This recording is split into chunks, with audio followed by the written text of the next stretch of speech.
if they can demolish apartments, that the way we have seen in Athi River at Portland, if they can have that kind of show of force, they cannot tell us that they are failing to enforce over here.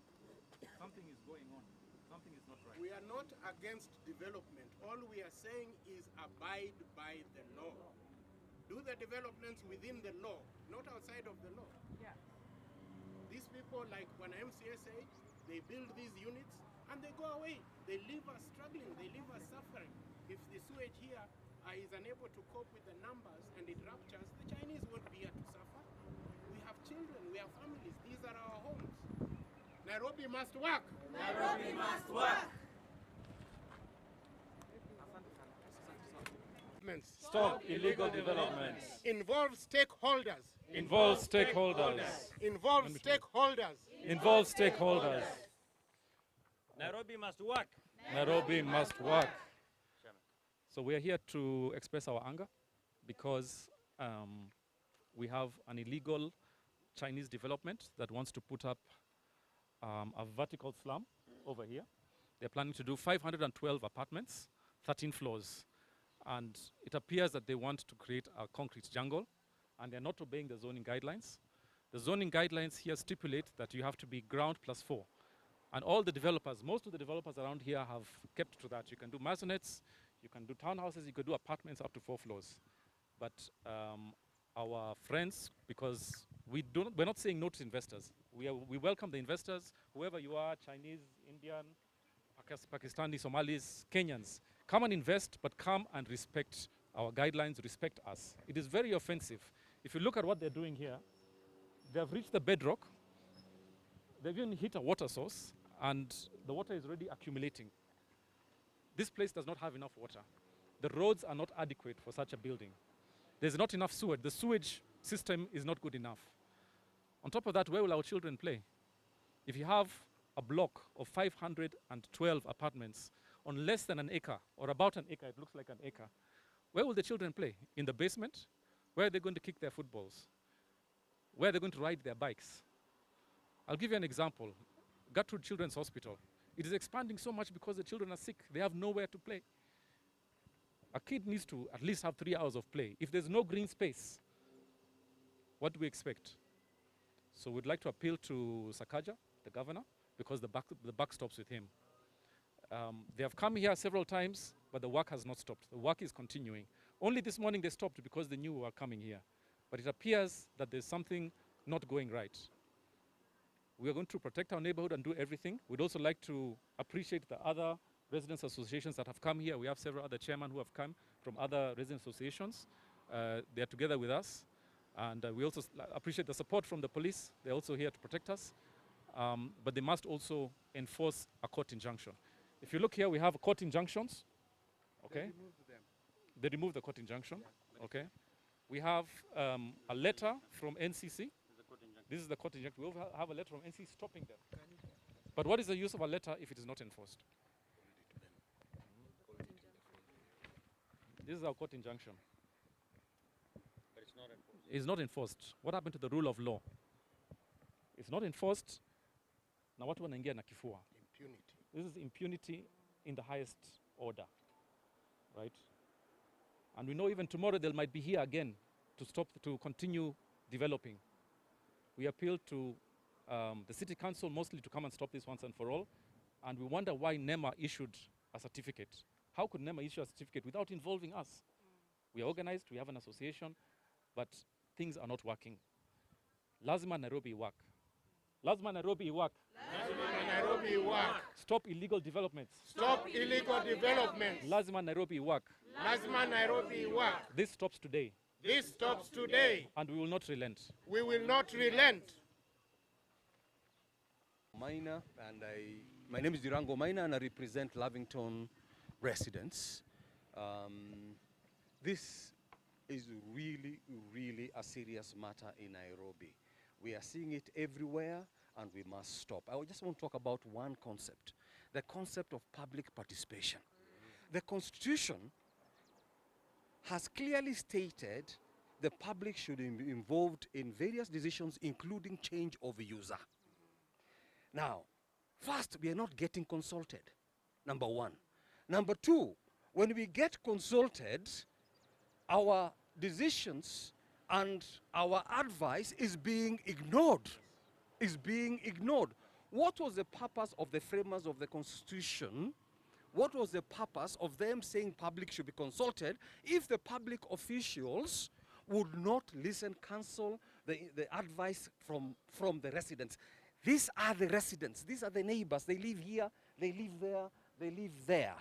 And they say they don't want it. If they don't want it, how does a bureaucrat have the audacity to enforce, to approve, and to allow a development that residents have said hatutaki? Tumesema Hatutaki. hatutaki.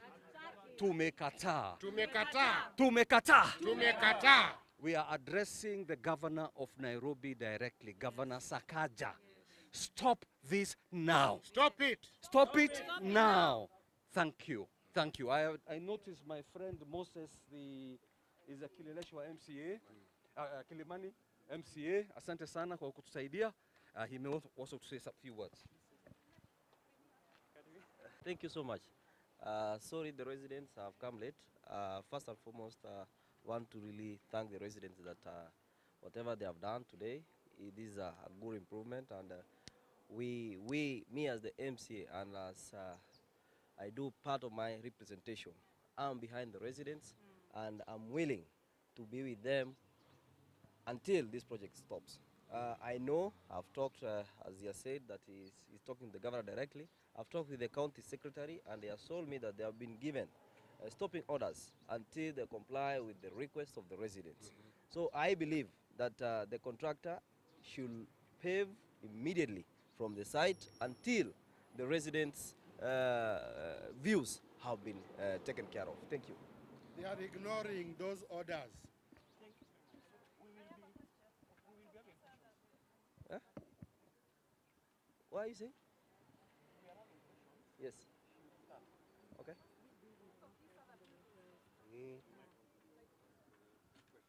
You see, like the building which was constructed was under the rogue regime. You remember the rogue regime of Sonko? You know, we don't fear saying this. And when they started constructing it, they didn't take the views of the residents then. But I want to congratulate the residents now who today have come up and ensure that to stop this. And it's only the residents who can ensure that, and I, as their representative, to ensure that these things don't proceed until the residents are consulted widely. When MCA, that one has probably 50 units. They want to build 500 here. Yes, 512. So you see, they are going overboard. Another question, Resident Association Chairman. If such kind of buildings are allowed to continue, like if this building goes on constructed, what is its effect with the urban planning of this particular area? Yeah, thanks for that question. Right now, there is a plan. You see, this area, if you can see even the road behind you, the sewer line has not been expanded. If by any chance that the government first expands the sewer line, expands the road, then I don't think the residents will have a problem.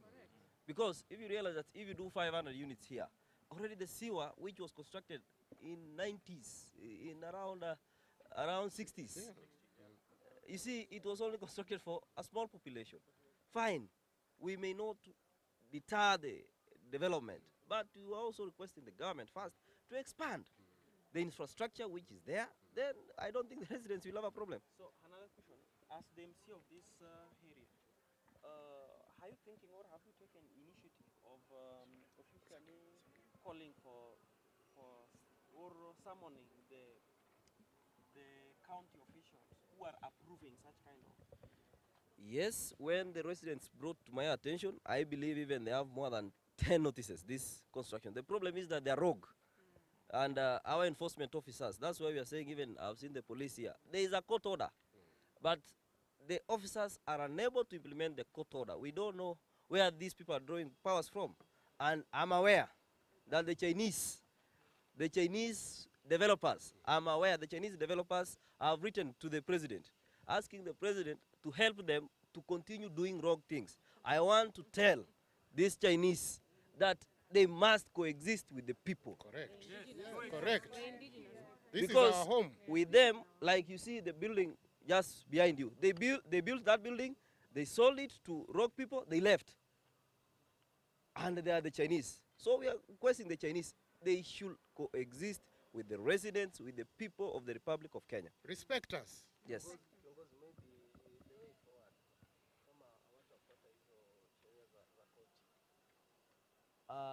The position of the area MC, I don't believe this construction will continue until the residents' views have been taken care of. Yes. Yeah, we are not giving up. Yeah. Tutaendelea kupambana. Yeah, we are not Tutaendelea giving up. kupambana. This is only the beginning. Lazima Nairobi work. Chinese hawezi kuja kufanya chochote ambao wanataka hapa. Lazima wafanye within the zoning guidelines. We have rules. It is clear. They'll still make their money. Bado watatengeneza pesa zao, right? But let them not be greedy. They want to go really high. They want to go 13 floors. Yet the zoning guideline here is only 4 floors. They need to respect the law and they need to respect us. It is offensive, right? We're not saying no to investors, but let them come and respect us. Let them come and respect our guidelines.